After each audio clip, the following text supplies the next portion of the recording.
बिस्मिल्लाहिर्रहमानिर्रहीम। अस्सलाम वालेकुम। मैं हूँ अफ़शा और मैं अपने चैनल लज़्ज़त का तड़का में आप सबको खुशामदीद कहती हूँ।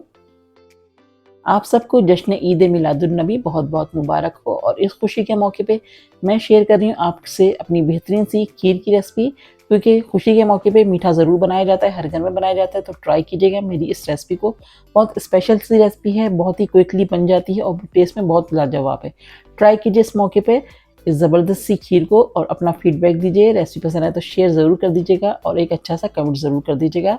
तो चलिए इस मज़ेदार सी यम्मी सी खीर को बनाना स्टार्ट करते हैं।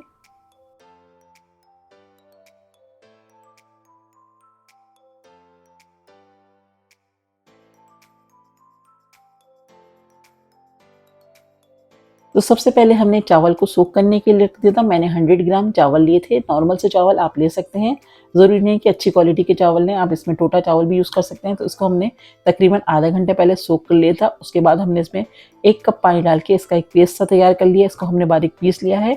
तो यहाँ पर हमने ले लिया 2 किलो दूध, और आप दूध कोई सा भी यूज़ कर सकते हैं, खुला हुआ दूध भी और पैकेट का दूध भी। तो मैंने यहाँ पर 2 किलो दूध को बॉयल कर लिया था। जब इसमें अच्छा सा बॉयल आ गया तो हमने अपने जो पिसे हुए चावल थे इसमें ऐड कर दिए हैं और इसको हम चलाते हुए कुक करेंगे। तकरीबन 10 मिनट तक हम इसको ऐसे ही पकाएंगे बगैर कुछ डाले हुए। फ्लेम को स्लो रखेंगे ताकि नीचे से लगे नहीं, और चमचा मुस्तकिल चलाते रहेंगे। जैसे ही 10 मिनट होंगे इसमें अच्छी सी पकन आ जाएगी, अच्छे से पकने शुरू हो जाएगी, तो इसमें हम ऐड करेंगे चीनी। तो चीनी आप अपने टेस्ट के हिसाब से कम या ज़्यादा कर सकते हैं, जितना आपके घर में मीठा खाया था उस हिसाब से इसमें चीनी ऐड कर सकते हैं। मैंने इसमें 1 कप चीनी डाली है और साथ ही इसमें मैंने डाल दिए 1 टीस्पून के करीब पिसी हुई सफ़ेद इलायची का पाउडर। इसको अच्छे से मिक्स किया है और दोबारा हम इसको कुक करेंगे। तकरीबन 10 मिनट तक मज़ीद इसको पकाएंगे और फ्लेम को स्लो रखेंगे। चमचे को मुस्तकिल चलाते हुए हम इसको पका रहे हैं। अब हम इसमें फ्लेवर के लिए डाल लेंगे ज़ाफ़रान। अगर आपके पास मौजूद है तो ज़रूर डालिए, नहीं है तो मत डालिएगा, आप स्किप कर सकते हैं। ज़रूरी नहीं है कि आप इसमें ज़ाफ़रान डालें, वैसे भी आपकी खीर बहुत ज़बरदस्त बन के तैयार हो जाएगी। तो ज़ाफ़रान डालने के बाद हम इसको अच्छे से मिक्स करते हुए पका रहे हैं और हम इस बात का ख्याल रखेंगे हमारी खीर नीचे से लगे नहीं। तो फ्लेम को स्लो रखिएगा और कंटिन्यू चमचे को चलाते रहिएगा। यहाँ पर हमें खीर को पकाते हुए तकरीबन 20 मिनट हो चुके हैं।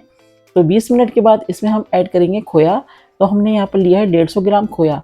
अगर आप डालना चाहते हैं तो डालिए, वरना दूध को ज़्यादा देर पकाकर इसको थोड़ा सा थिक कर लें तो आपको पूरा फ्लेवर अच्छा आएगा, खोए जैसा फ्लेवर आएगा आपकी खीर में।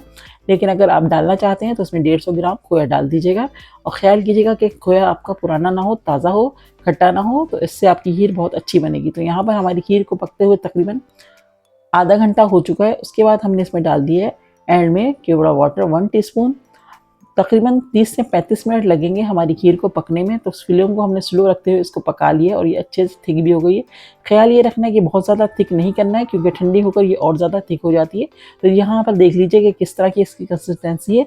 बस हमें इतना ही कुक करना है, फ्लेम को ऑफ कर देना है और अब हम इसको अपने सर्विंग बोल में निकाल लेंगे। आप जिस तरह से भी इसको सर्व करना चाहें कर सकते हैं। मिट्टी के कटोरियों में सर्व करना चाहते हैं या फिर बोल में, मैंने दोनों तरह से इसको सर्व किया है।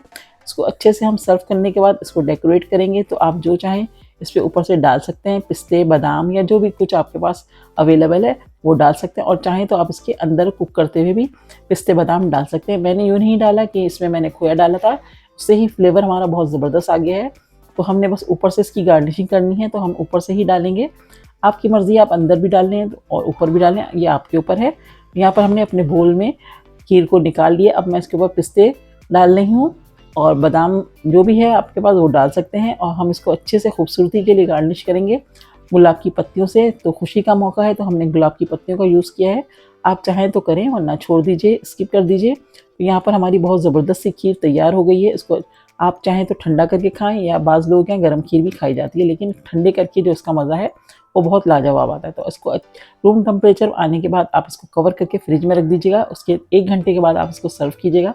बहुत ज़बरदस्त सी खीर बन के तैयार होगी। मुझे उम्मीद है कि आज की ये वीडियो आपको बहुत पसंद आएगी, क्योंकि बहुत मज़ेदार सी खीर बनाई है मैंने। इसको एक बार ज़रूर ट्राई कीजिएगा, सबको बहुत ज़्यादा पसंद आएगी। तो चलिए इजाज़त दीजिए, एक और ज़बरदस्त सी शानदार सी रेसिपी के साथ ज़रूर आऊँगी। और इस वीडियो पसंद आने की सूरत में आपने कमेंट ज़रूर कर देना है, बहुत अच्छा सा कमेंट्स कीजिएगा, अपने फ्रेंड्स एंड फैमिली में शेयर कर दीजिएगा। और अगर मेरे चैनल पर आए हैं तो प्लीज़ चैनल को सब्सक्राइब कीजिए। नेक्स्ट वीडियो के साथ इंशाल्लाह बहुत जल्द आऊँगी। दुआओं में याद रखिएगा। अल्लाह हाफ़िज़।